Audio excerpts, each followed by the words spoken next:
আসসালামু আলাইকুম। কেমন আছেন সবাই?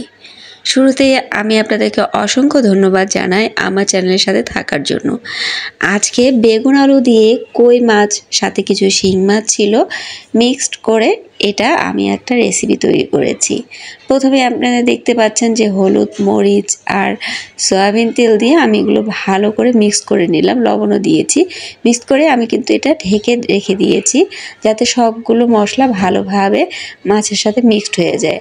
আরেকদিকে আমি দুটো পেঁয়াজ আর রসুন, আদা একসাথে মিক্সড করে নিলাম। মিক্স করে এগুলো ভালো করে ব্লেন্ড করে নিব।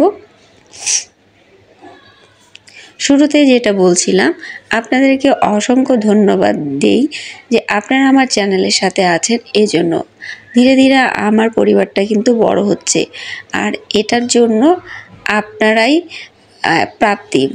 আপনাদের জন্য আমার এই চ্যানেলটা কিন্তু ধীরে ধীরে বড় হচ্ছে, আপনারা পাশে আছেন বলেই।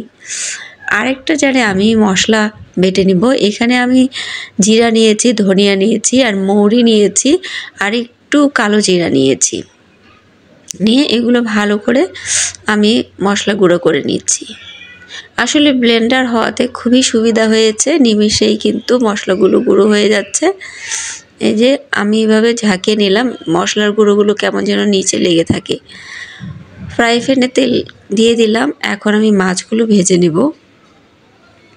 কই মাছ এমনিতেই খেতে ভালো লাগে, যেভাবেই রান্না করেন না কেন অনেক বেশি স্বাদ লাগে। আজকের রান্নাটা আপনাকে একটু সময় নিয়ে করতে হবে, একটু মনোযোগ সহকারে করতে হবে। দ্রুত এটা করা যাবে না, দ্রুত করতে গেলে হয়তো সেই স্বাদটা আপনি পাবেন না। তাই আমি ধীরে সুস্থে আজকে রান্নাটা করেছি। সবসময় তো আপনাদেরকে বলে দিই যে কম সময়ে রান্না হয়ে যাবে, কিন্তু আজকের রান্নাটা বলবো যে না, আপনারা একটু সময় নিয়ে রান্না করবেন।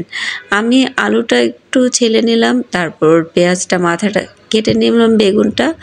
তাই আলুগুলো কিভাবে কেটে নিচ্ছি সেটা দেখিয়ে দিচ্ছি। মাছের সাথে যেহেতু দেবো তাই লম্বা লম্বা করে কেটে নিলাম। সবগুলো আলু আমি এভাবে কেটে নেব। এতক্ষণ পর্যন্ত যারা আমার ভিডিও দেখছিলেন তারা অবশ্যই একটা লাইক দিয়ে ভিডিওটা শেষ করবেন, আর শেষে কমেন্ট করে জানিয়ে দেবেন যে কেমন লেগেছে আমার ভিডিওটা। নতুন যারা দেখছেন তারা সাবস্ক্রাইব করে পাশে থাকবেন। আমি বেগুনগুলো কেটে নিচ্ছি, কিভাবে কাটছি একটু দেখিয়ে দিচ্ছি। প্রথমগুলো লম্বা লম্বা করে কেটেছি, পরেগুলো একটু বাঁকা বাঁকা করে কেটে নিয়েছি।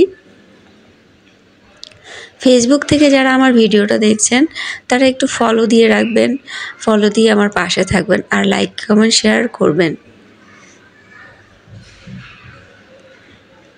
এখানে আমি টমেটো দেব।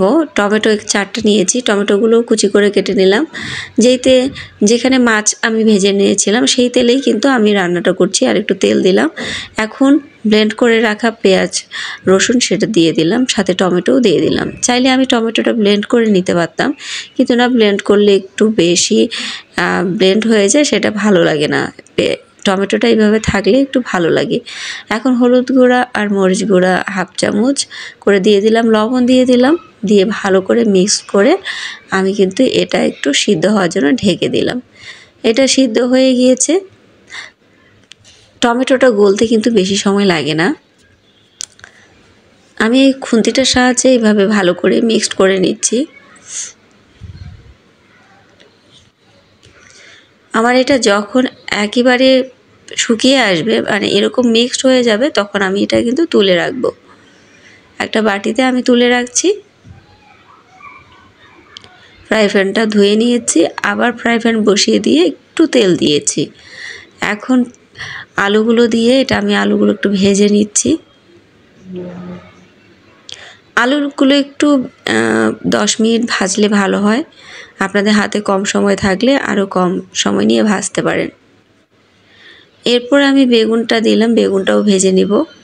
সবগুলো সুন্দর করে ভেজে নিব। আজকের রান্নাটা আমি একটু আলাদাভাবে করার চেষ্টা করেছি, যাতে রান্নার স্বাদটা একটু অন্যরকম হয়। আমি ঢেকে দিয়ে 5 মিনিটের মতো রেখেছি।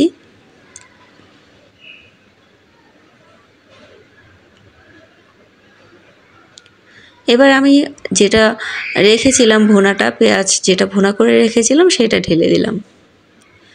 এখন একটু সুন্দর করে নেড়ে চেড়ে নিব, যাতে আলু আর বেগুনের সাথে মশলাটা ভালো করে মিশে যায়। বাটিটা ধুয়ে পানি দিয়ে দিব।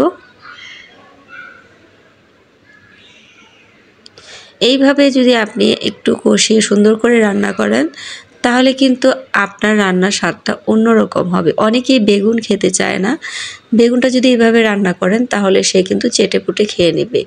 এখন আমি মাছগুলো দিয়ে দিচ্ছি। মাছগুলো দিয়ে আবার একটু সুন্দর করে নেড়ে চেড়ে সব মিক্সড করে নিয়ে নেব, ভুনা করে নিয়ে নেব। আর একটু কাঁচামরিচ ফালি করে দিয়ে দিয়েছি। কাঁচামরিচটা ফালি করে দিলে এর ফ্লেভারটা মিশে যায় তরকারির সাথে, খেতে ভালো লাগে। পানি দিয়ে দিলাম 2 বাটির মতো। আপনি ঝোল যেমন খাবেন সেরকম পানি দিবেন। আমি একটু মাখা মাখা ঝোল করব, তাই আমি 2 বাটি পানি দিয়েছি। খাওয়ার সময় ঝোলটা হলে ভালো লাগে, সবাই ঝোলই খুঁজে। এখন আমি বেটে রাখা মশলার গুঁড়াটা দিয়ে দিচ্ছি। আমি সবসময় মশলাটা শেষের দিকে দেই। আমার রান্নাটা কিন্তু একদম শেষ পর্যায়ে। রান্নার কালারটা যেমন সুন্দর হয়েছে, খেতেও কিন্তু অসাধারণ হয়েছে। একটু বাটিতে আপনাদেরকে সার্ভ করে দেখিয়ে দিচ্ছি। কেমন লেগেছে ভিডিওটা কমেন্ট করতে ভুলবেন না। আর বাসায় অবশ্যই একদিন ট্রাই করবেন। কেমন লাগে আমাকে কমেন্ট করে জানাবেন। ধন্যবাদ সবাইকে।